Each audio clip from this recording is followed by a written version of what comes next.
Why is Stewie Griffin so smart? Stewie's not supposed to exist. Literally, he's a walking, talking space-time anomaly. Family Guy has an episode nobody ever talks about that kind of secretly answered all of the questions in the show. Why Stewie is smart, why Peter is dumb, why Brian can talk, why other babies act like adults, the true nature of flashbacks, and maybe even who Rupert truly is. And right here, right now, you'll get answers and so much more. Hello, I'm the Theorizer, and before we connect the dots, let's recall the episode I'm actually talking about. For those that don't remember, Season 9, Episode 16 of Family Guy, Stewie and Brian mess around with their time machine and end up accidentally warping outside of time and space itself. They're basically floating within an endless white void where they can create laws of physics and do anything with their minds. But they don't want to stay there, so they manage to overload Stewie's return pad and blast themselves back into the universe. After fixing his stuff, Stewie discovers that the explosion imprint matches identically to the cosmic background of the entire universe, meaning their explosion was the Big Bang. When Stewie overloaded his return pad in an empty void, it triggered the entire blast of space-time that created the universe itself. In other words, they traveled back to before the universe, blew it up, and Stewie is canonically the real god of the Family Guy world. To hammer this point home, the remainder of the episode shows the extent of this impact. You see, Stewie's half-brother nemesis Bertram discovers Stewie's machine and manages to trace their genetics back to a specific ancestor that led to Stewie being born, but not Bertram. Bertram's plan is to kill this ancestor before they can produce the offspring that led down to Stewie. This ancestor happens to be Leonardo da Vinci himself, so Bertram enters the machine and goes back to kill him. As you might expect, their entire present reality starts eroding into an abyss of destruction, because if Stewie were never born in the first place, then he'd never have been able to create the universe like he did earlier in the episode. They rush into the machine and go to stop Bertram, but Da Vinci still dies in the process, and yet everything still exists. Stewie can only guess that because they're still in the past, he must be about to do something else, something here. He must do something that preserves it somehow. And his brilliant idea? He sends Brian back to the present, then extracts his own DNA and sticks it in Da Vinci's girlfriend so that his own genes ensure the survival of his own genes. Like a paradox. Then, to get back to the present, he creates a cryogenic freezing chamber, locks himself inside, instructs people to ship it on a boat to America and bury it deep underground at specific coordinates while instructing the Vatican to hold on to a letter from him for 500 years before delivering it to modern-day Quahog at the exact time where, in the present, Brian then receives it. He sees the coordinates are underneath their basement and digs up the buried pod which has had a frozen Stewie suspended beneath their house for 5 centuries inside. Happy ending. And I believe this one episode directly gives individual answers to each and every single mystery in the show. People I present, the Griffin Paradox. Here comes the mind f***. Stewie Griffin has a history of being smart, evil, British, and weirdly experienced in the world. I have come to the conclusion that the Family Guy universe is trying to bend things and shape itself so that it ensures Stewie's existence in order to ensure its own, as his machinery is its source and true nature. Stewie's machine that warps space and time was the blueprint for space itself and time itself, as it was the Big Bang. What's more is that Stewie and Brian's consciousness briefly existed before reality did and serve as the universe's blueprint for consciousness, hence them blasting through it. This is why Brian, in particular, ended up being born as such an intelligent dog, Stewie is such an intelligent baby, and these two are the main characters of their show and universe. Simply put, Stewie is smart because the universe manipulated probabilities to make it fulfill the paradox of its own existence. Something was always going to happen to ensure it. Something will always happen. Everything points in favor of Stewie. This is not luck or plot armor, but fate. This ripples out into the family tree, leading Stewie to descend from one of the most intelligent minds in history, Leonardo da Vinci, who also looks just like him for clear reasons. In a sense, this is Stewie. The whole reason the universe didn't let Stewie disappear when Da Vinci died is because Stewie writes reality by being his own progenitor. He isn't just a paradox of the universe, but also of his own bloodline, which was orchestrated to such a specific degree that it allowed him to be his own ancestor, filling gaps and fulfilling the necessary circumstances that let him become the most intelligent, aware baby ever, even in the womb. With this blueprint in mind, I believe most of Stewie's flashbacks are actually flashes to other detailed lives, placeholders where he has existed in one form or another, and this was built to keep him alive in the event that the main Stewie died or was erased. Stewie is essentially having flashbacks to actual previous lives. We know this is probable because he and other sperm are conscious, knowing full well of the details of Earth. This is all why Stewie's genetic paradox and universal paradox take place in the same episode. It's the same thing.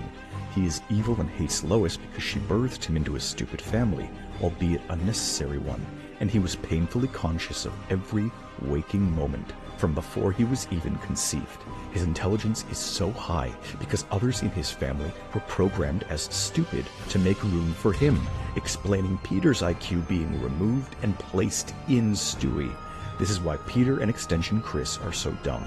When I said this explains the show, I meant it. Now, this isn't just one episode either. It reflects over to another, very similar episode in Season 12 that explains his British behavior. Stewie is mad at his stupid family, so he time travels back and tries to break up Lois and Peter just before they could conceive him. His soul is immediately reborn into a very smart British family that works with powerful scientists.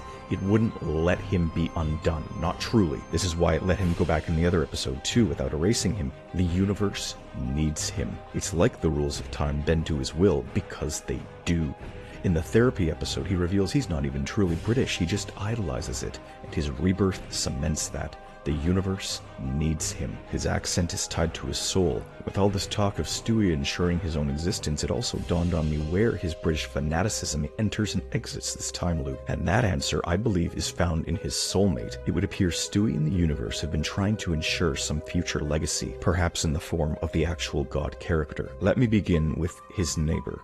Susie Swanson is the infant daughter of Joe and Bonnie. You'll recall Bonnie being pregnant with her for like 7 years. Throughout the show, after she's born, we occasionally hear her inner thoughts. She is voiced by Patrick Stewart, playing Patrick Stewart. Yes, inside of her head.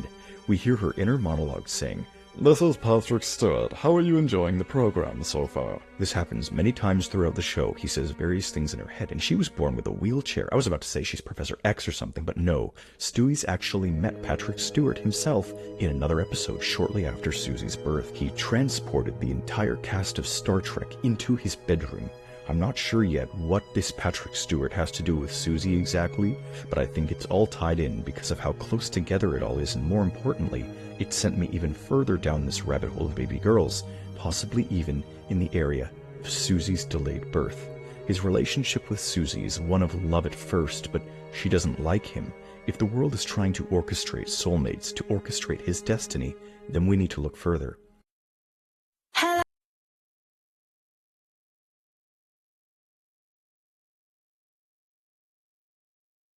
In Season 3, a bunch of British people come to town, and Stewie befriends a little Cockney girl and tries teaching her to be posh and polite, eventually succeeding. The result, however, is that she becomes angry and hateful and evil like he is, and seeks to also kill Lois after she blames her for the hanging of her father. We never see her again, despite this plot thread being left wide open on purpose, but he basically taught her his ways like a spreading virus, and I believe we might have something of an answer to this in the episode where Stewie's soulmate meddling comes full circle, in the one, the only, Penelope. Penelope is one of my favorite guest characters on the entire show, and she also goes by Mrs. Stewie. She has appeared only once, is voiced by Cate Blanchett, and has made a huge impact because she is Stewie's one true match. She is an extremely vicious, extremely intelligent, malevolent baby from England that moved to Quahog in Season 10 seemingly out of nowhere. She doesn't seem to have any parents, but she said she beheaded her own mother. She seems to have taken charge of her own life with no adults around and achieved things Stewie can only dream of. They fall deeply in love, and their connection persists even past the end of the episode when they part on conflicting terms. It's because she was desperately trying to kill Brian, who she saw standing in the way for, well, so many reasons. I bring her up because she is the perfect antithesis to Stewie, the universe's attempt at creating a perfect foil, a female Stewie parody, so much so that I seriously think she could, in some way, be Eliza. But I still have very little evidence for all this. It's just that it's important to mention because it's all in line with the structure of the show and may give insight into Stewie's single biggest lingering mystery, his companion Rupert the teddy bear. So you may think Stewie's true soulmate is his imaginary friend Rupert, but that's not necessarily the case. Rupert is an imaginary friend, not a real person. They primarily use Rupert as kind of a mechanism to serve the running gag kind of mystery of whether Stewie's gay or not. While in the main plot, he's been with women. You know, aside from Brian impregnating him, which is, I'm not even going to... no, that disturbingly could be connected to all this. I don't even want to think about it. However, Rupert is nonetheless more important than all these people, despite not being seen nearly as much lately, because he serves as Stewie's reflection. It's not just an imaginary friend. I strongly believe Rupert is God. Not the caricature for cutaways per se, but the real deal. He is the entire manifestation of the universe's subconscious from Stewie. All lives condensed into one to give Stewie advice and information from his deeper self so he can grow as a person. This is the universe's direct hotline to Stewie and Stewie's own subconscious. All the same thing. This is the role of real imaginary friends too, subconscious teaching. The only thing is, remember, Stewie's subconscious is the universe. Thus Rupert is God. In short, Stewie is smart because he created the universe and his own genetic bloodline, paradoxically ensuring it on purpose and accidentally. This is also why Brian can talk, Peter is dumb, and the flashbacks are so prevalent. They are the universe asserting itself. To communicate back to himself and fulfill his destiny, Stewie and the universe have tried engineering soulmates that include Eliza, Penelope, and possibly Susie Swanson, with Rupert being the divine imprint communicating back through Stewie's subconscious to direct him towards his fate as ruler of the world. Now we just have to solve the other worlds. So subscribe. There will be more. Join the Patreon for updates on the matter. I'm doing Peter's secret siblings next. Until next time, I'm the Theorizer. Extra special thanks to Luna Zilka and Plasmite.